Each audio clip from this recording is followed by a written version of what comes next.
para jamaah, Bapak Ibu, saudara-saudaraku yang dimuliakan oleh Allah, kita akan melanjutkan kajian kita insyaallah, yaitu materi pokok yang insyaallah kita bahas pada malam hari ini, yaitu masih berkenaan dengan masalah tafsir di dalam surat Al-Mu'minun insyaallah. Jadi memang sebelum Ramadan kita sudah membahas tafsir di dalam surat Al-Mu'minun, surat yang 23, yang insyaallah kita akan bahas ayat ini selanjutnya, sedikit mengulang ayat 5, 6 dan 7. 5, 6 dan 7. Ya. Jadi selama Ramadan kita rehat untuk penjelasan tafsir ya. Kita fokus khusus penjelasan masalah tentang Ramadan atau puasa di bulan Ramadan. Insyaallah kita lanjutkan kembali untuk kajian tafsir kita di dalam surah Al-Mu'minun surat yang 23, yaitu orang-orang yang beriman. Jadi suratnya orang-orang yang beriman. Artinya apa? Allah mensifati orang mukmin karena memiliki karakter-karakter yang luar biasa, yang mereka dijanjikan masuk ke dalam apa? Surga Firdaus. Surga Firdaus adalah surga yang paling tinggi, tengah-tengah surga antara tempat tinggalnya Ar-Rahman yaitu Allah Azza wa Jalla dan surga yang berikutnya.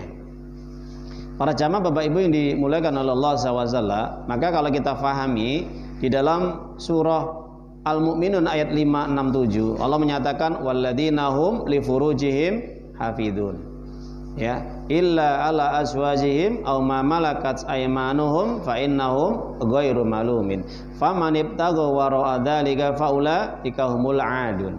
Akan kita buka terjemahnya dan tafsirnya. Walladzina li furujihim hafidun, orang-orang yang senantiasa menjaga furuj. Furuj jamak dari farjun, kemaluan. Jadi Allah mengatakan langsung kemaluan. Kenapa? Pada dasarnya manusia itu ya memiliki sifat kecenderungan nafsu syahwat yang luar biasa. Makanya oleh sebab itu sampai Nabi mengatakan dalam hadis Imam Bukhari Muslim, ya ma'syara syabab, wahai para pemuda, manis tata'a minkumul ba'ah, kalau di antara kalian sudah mampu untuk menikah, fal yatazawwaj, segera nikah. Segera nikah. Kenapa? Fa inna aghadu lil basar wa ahsanu lil farji. Ingat kata Nabi ya. Wa inna aghadu lil basar wa ahsanu lil farji. Karena menikah itu solusi yang terakhir ketika dia sudah tidak bisa menahan syahwatnya, menggebu-gebu ingin berbuat ya hubungan suami istri, maka segera dia nikah. Itu lebih baik untuk bisa menahan pandangan berzina, pandangan zina mata, dan untuk menahan syahwatnya dari berzina, ingin berzina ya, dan itu bisa menahan kemaluannya untuk berzina, ingin berzina. Wa illam yastati, kalau memang tidak mampu dia menikah karena kondisi ekonomi, ada solusi yang kedua. Apa? Fa'ali bisaum fa innalahu wija, maka hendaknya dia puasa sunnah, karena amalan benteng yang paling kuat untuk menjaga hati dari perbuatan zina adalah apa kata Nabi? Puasa. Ya terus sholat Ustaz? Kurang. Sholat kurang. Kenapa? Kalau orang sholat boleh makan, boleh minum. Setelah sholat boleh makan, boleh minum, boleh hubungan suami istri. Tapi kalau puasa total 1 hari penuh nggak boleh makan, minum, hubungan suami istri. Jelas itu lebih kuat hatinya. Ya karena yang dinamakan puasa itu apa? Saum itu imsak, menahan dari segala apapun yang bisa merusak dan membatalkan puasanya. Makanya itu solusi terakhir, puasa dia. Nggak mampu, puasa. Kalau nggak mampu nikah, puasa. Jadi orang mukmin dia senantiasa berpikirnya selalu dia menghubungkan dengan syariat Allah. Agama Allah itu selalu nomor 1 dia. Menahan furuj, farjunya, kemaluannya. Kalau dia siap nikah, nikah. Belum siap, puasa. Selesai urusan. Nggih, itu Bapak Ibu, itu untuk mencegah perbuatan zina dia. Makanya para jamaah Bapak Ibu, kebanyakan orang nanti masuk neraka karena apa? Yaitu kemaluan dan mulut. Gak percaya? Kita buka hadis Nabi Imam Tirmizi. Dari Anas bin Malik radhiyallahu an, Rasulullah SAW bersabda, ketika ditanya su'ila an aksar ma yudkhilun nasa al jannah, ketika Nabi ditanya kebanyakan orang masuk surga itu apa ya Rasulullah? Qal taqwallah wa husnul khuluq. Kebanyakan orang nanti masuk surga nanti pada hari kiamat Pertama adalah mereka bertakwa kepada Allah dan akhlaknya baik. Di dalam hadis ini antara akhlak yang baik digandengkan dengan takwa. Kenapa? Karena orang yang memiliki akhlak yang baik buah dari ketakwaannya dia kepada Allah. Jadi kalau takwanya dia benar, pasti akhlaknya baik. Kalau takwanya nggak baik, artinya apa? Nggak serius takwanya dia, main-main, akhlaknya jelek. Pasti ada pelanggaran terhadap aturan Allah yang dia langgar. Akhlaknya baik, sifatnya jelek, ya, mudah marah, mudah emosi, temperamental tinggi, mudah tersinggung, nggak mau nerima nasihat. Lah ini akhlak yang buruk kan? Kalau ketemu saudaranya mencucu terus ya, itu nggak pernah mesem, ya. Artinya tidak pernah dia ini. Makanya akhlak yang baik itu apa sih? Akhlak yang baik itu kata para ulama itu ada apa? Yaitu mudah senyum, ya, mudah senyum, tabasum, mudah tersenyum, dan mudah memberi, mudah membantu, dan juga dia suka menolong orang lain yang membutuhkan pertolongannya dan mengajak kepada kebaikan. Ini akhlak yang baik. Akhlak yang buruk, menahan pemberian, bakhil, kikir, cemberut terus, ya, melengos kalau ketemu saudaranya, nggak mau tegur sapa, atau tidak mau dia tersenyum ketika bertemu dengan saudaranya, dan dia tidak mau peduli terhadap saudaranya, apalagi ngajak kebaikan. Itu tanda akhlak yang buruk. Para jamaah Bapak Ibu ini dimuliakan oleh Allah. Kemudian ditanya yang kedua, mayudkhilu aktsar, ya, suilaan aksar, mayudkhilun nasa al-nar. Kebanyakan orang masuk neraka apa? Qal, fam, wal farj, mulut, lisan, ini loh yang banyak nanti masuk neraka ya. Yang masukkan kita ke neraka kalau mulut kita nggak bisa dijaga ini. Naudzubillah, ya. Suka mencaci, suka menghina, suka mengfitnah, suka ghibah, mengadu domba dan yang lainnya. Makanya siksa kubur kata Nabi apa? Kebanyakan apa? Ghibah. Orang kebanyakan disiksa di kubur saja. Ini kebanyakan orang yang namimah, suka ngadu domba, suka ghibah, suka menebarkan hoax. Iya tak? Kata Nabi kan gitu. Selain kencing nggak tuntas, nggak bersih dalam bersuci, kebanyakan apa? An-namimah. Kesana kemari, datang ke tangga satu, ke tangga yang lainnya apa? Ngomong ini, ngomongnya nggak sama dengan tangga satu dengan tangga yang keduanya. Supaya apa? Supaya tangga ini berantem. Supaya saudaranya itu berkelahi, saling bermusuhan. Hati-hati ini namimah ini, ya, mulut. Yang kedua kemaluan. Nah ini orang mukmin pasti dia menjaga kemaluannya. Kalau tidak, ini bahaya. Tidak bisa terjaga apa? Pasti zina. Makanya ancaman orang berzina apa? Diapakan Pak Bu? Cambuk. Kalau belum nikah 100 kali diasingkan. Yang sudah nikah muhson diapakan? Rajam. Jelas. Kita buka ayatnya surat Nur, surat An-Nur, surat yang 24 ayat yang kedua. Wazaniyatu wazani faslidu kulla wahidin minhuma mi'atal jaldah. Laki-laki dan perempuan dia telah berzina, cambuk masing-masing keduanya 100 kali. Ya, 100 kali. Wala ta'khudhum bihima rafatun fi dinillahi in kuntum tu'minuna billahi wal yaumil akhir. Jangan kamu merasa belas kasihan dengan hukuman Allah. Wah, kasihan Ustaz. Ya, ini melanggar HAM. Wah, ini hati-hati ini. Kalau sudah ngomong seperti ini, menentang perintah Allah. Jangan rasa kasihan kamu atas hukuman yang diberikan kepada kedua yang telah berzina ini, orang ini, membuat kamu akhirnya tidak menjalankan hukuman Allah. Kalau kamu memang mengaku beriman kepada Allah dan Rasul, ingat, syarat orang mukmin adalah apa? Mengembalikan urusan hukumnya kepada Allah dan Rasul. Makanya sampai Ibnu Katsir mengatakan di dalam tafsirnya, ketika menjelaskan in kuntum tu'minuna billahi wal yaumil akhir, antum buka ketika beliau Ibnu Katsir menafsirkan surat apa? An-Nisa 59, ulil amri minkum. Ya, itu kan ada kalimatnya fa in tanazatum fi syai'in farudduhu ila Allah wa rasul in kuntum tu'minuna billahi wal yaumil akhir. Apa kata Ibnu Katsir? Padalla ana alam yatahakkam fi mahalin naza ila kitabillahi wa sunnah Rasulillah sallallahu alaihi wasallam wala yarji ilaihima falaisa bimu'minin. Naudzubillah min dzalik.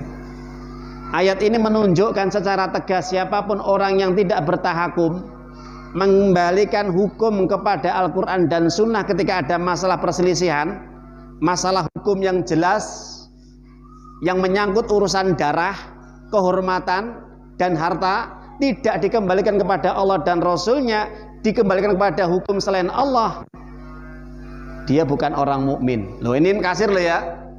Ibnu Katsir ini nggak percaya, nanti kita bukakan, ada Arabnya ini. Saya buka itu tadi.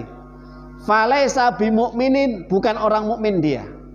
Ustaz, kejam sekali. Lah memang seperti itu. Kejam mana kalau dia tidak mau mengikuti perintah Allah?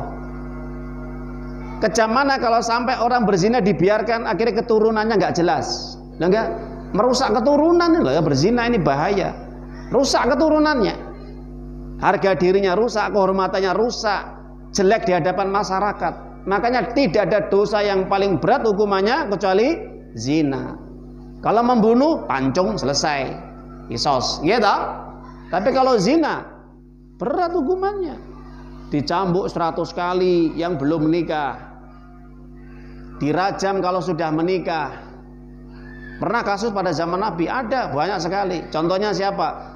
Wanita Bani Gomidiyah dan Mu'is atau Ma'is ini yang pernah berzina.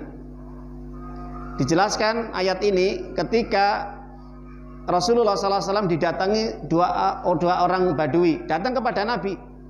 Satu orang mengatakan wadul, ya Rasulullah, anak saya ini bekerja kepada teman saya ini, dia telah berzina kepada istrinya. Saya mengadukan kepada engkau supaya apa? Supaya di ngapura, diampuni hukumannya, saya bikin tebusan sajalah, ganti tebusannya 100 ekor kambing, dan saya akan membebaskan 1 budak. Sebagai apa? Ganti hukuman Allah. Ya, ini minta apa? Keringanan, namanya apa, Pak? Hukuman. Ya, kalau dalam tekanan apa? Grasi. Ya, minta grasi supaya diringankan hukumannya. Diganti dengan apa? 100 ekor kambing, ya, dan dia membebaskan 1 budak supaya tidak dihukum cambuk, karena ini belum nikah anaknya, masih pemuda. Sedangkan menikah dengan temannya yang sudah beristri tadi. Apa kata Rasulullah SAW dalam hadis tersebut? Imam Bukhari, Muslim, di dalam tafsir Ibnu Katsir ketika menafsirkan ayat ini, surat An-Nur ayat 2, kata Nabi mengatakan, Ruddun alaika walidatu wal ghanam, tak kembalikan 100 ekor ontamu dan kamu tidak usah membebaskan budak, ya. Tapi jaldu mi'ata wa tagribu amin, sekarang anakmu, ya, tak cambuk 100 kali dan tak asingkan selama 1 tahun. Itu hukuman bagi anaknya tadi, ya. Dikembalikan 100 kambing, nggak usah kamu membebaskan budak, tapi kamu tak hukum dengan kitab Allah. Layak diana bainahuma fi kitabillah, demi Allah aku putuskan dengan ayat Allah, bukan dengan diri saya sendiri. Itu kata Nabi. Dihukum dengan kitab Allah. Nggih? Nah, Nabi nggak mau disuap atau diminta grasi atau dipermudah untuk hukuman masalah ini supaya diringankan gitu. Nggak. Kembalikan 100 kambing, kamu nggak usah bebaskan budak, tapi anak kamu tak cambuk 100 kali sebagai hukuman dia berzina, kemudian wa taghrib amin, tak asingkan selama 1 tahun. Ya Unes, ugdu ila imratin hada fa in iftarafat farjumha. Unes, sini. Kamu datangi istri si budak ini yang satunya yang berzina dengan anak ini, kamu datangi dia ke rumahnya. Kalau dia mengaku betul-betul berzina dengan anaknya si fulan ini, ya, sebagai pembantunya ini, kok dia berani berzina, rajam dia. Insyaallah. Tegas ya. Nabi farjumha, rajam dia. Jadi para jamaah Bapak Ibu yang dimuliakan oleh Allah, memang di dalam Al-Quran nggak ada ayat rajam, sudah dimansuh. Lafadznya, tilawahnya dimansuh, tapi hukumnya tetap berlaku. Makanya Umar bin Khattab pernah dia konferensi pers di hadapan para sahabatnya ketika setelah dijabat jadi khalifah, diangkat jadi khalifah. Apa kata Umar bin Khattab? Wallah, demi Allah, qad ba'atha Muhammadan bil haqqi wa alaihil bil kitabi. Demi Allah, yang dimana Allah telah mengutus Nabi Muhammad SAW dengan membawa kebenaran dan diturunkan Al-Quran kepadanya. Bahwa di antara syariat yang Allah turunkan kepada Nabi Muhammad adalah apa? Ayat rajam. Maka saat ini pun saya akan tetap melanjutkan apa yang telah dijalankan oleh Nabi, merajam siapapun mereka yang berzina yang sudah menikah. Siapapun mereka yang tidak menjalankan, qad dhallu, sesat mereka. Yang tidak menjalankan ayat-ayat yang Allah turunkan, maka sesat. Jadi orang sesat itu apa? Orang yang tidak mau mengikuti perintah Allah itu sesat, ya. Karena menyelisih perintah Allah. Jadi para jamaah Bapak Ibu yang dimuliakan oleh Allah, begitu tegasnya Umar bin Khattab sebagai khalifah, terang-terangan jumpa pers di hadapan rakyatnya. Nah itu. Dan keutamaan orang yang menegakkan hukum Allah apa? Rasulullah menjelaskan lahadun yuqamu fil ardi khairun li ahliha min ayum toru arba'ina sobahan. Demi Allah, seandainya hukum Allah ini ditegakkan di muka bumi ini, kata Nabi ya, had hukuman Allah ditegakkan di muka bumi ini, itu lebih baik daripada orang itu diberi air hujan selama 40 hari. Ya, sampai begitu keutamaannya itu. Subhanallah. Artinya apa? Keberkahan akan turun. Berkah Pak, Bu. Buminya Allah itu berkah. Ya. Adil, sentosa, makmur, loh jinawi. Ya. Baldatun thayyibatun wa rabbun ghafur. Negeri yang diberkahi dan negeri yang makmur, adil, sentosa selama-lamanya sampai hari kiamat. Itu kalau hukum Allah ditegakkan. Kalau tidak, tunggu siap kehancurannya kata Allah. Gitu? Nah itu. Jadi para jamaah Bapak Ibu yang dimuliakan oleh Allah, itulah hukuman bagi orang zina, ya. Mereka akan dirajam kalau sudah menikah. Nah itu. Bagaimana dirajam? Yaitu dilempari batu segenggam itu sampai meninggal dunia. Karena merusak keturunan, merusak nasab, dan menjadi kehinaan di tengah masyarakat dan keluarganya. Kecuali orang-orang yang jadi istri dan budak-budaknya, ya boleh sajalah hubungan suami istri dan budak. Budak adalah malakat aimanuhum, itu adalah budak yang mereka dapatkan dari peperangan. Jadi budak itu dalam konteks ayat ini para ulama sepakat, orang kalau perang itu mendapatkan budak. Istri-istri dari orang-orang kafir yang terbunuh itu namanya budak. Ya. Jadi yang ditawan istri-istri mereka itu namanya budak. Apakah berlaku sekarang? Tetap berlaku. Tetap berlaku. Jadi dimanapun ada peperangan nanti antara orang mukmin dengan orang kafir, istri orang kafir itu menjadi budak bagi orang mukmin. Nah itu. Jadi ayat ini tidak dimansuh, tidak dihapus dengan ayat manapun, dan ini berlaku sepanjang zaman. Meskipun perbudakan nggak ada sekarang itu, di luar peperangan nggak ada. Tapi kalau sudah perang, ada budak di situ. Itu jelas ya. Faman ibtagha wara'a dzalika faulaikumul adun. Ditutup sama Allah kalimat tentang masalah zina ini, ya, yang menjaga zina ini, siapapun mencari selain itu yang baik, menjaga kemaluannya, tidak berzina, kok dia melampaui batas, maka jelas itu orang-orang yang akan mendapatkan siksaan yang berat nanti pada hari kiamat. Cari-cari peluang dia supaya berzina, supaya dihalalkan, dilegalkan. Makanya Bapak Ibu, orang itu kalau sudah tidak menerima keputusan Allah, pasti dia memutuskan sendiri. Orang kalau sudah memutuskan sendiri, pasti dengan hawa nafsu. Orang kalau sudah berani dengan hawa nafsunya, tandanya dia berani menentang Allah. Tandanya dia siap untuk menerima hukuman siksa Allah dari langit. Jelas nggih Pak Bu? Nah itu. Makanya banyak terjadi musibah, gempa bumi, apa saja yang kita rasakan ini, Allah itu murka manusia-manusia yang mereka menentang hukum Allah dan tidak menerima keputusan Allah. Semoga bermanfaat kajian pada malam hari ini. Alhamdulillah ini bisa kita jelaskan dan akan kita lanjutkan yang akan datang insyaallah.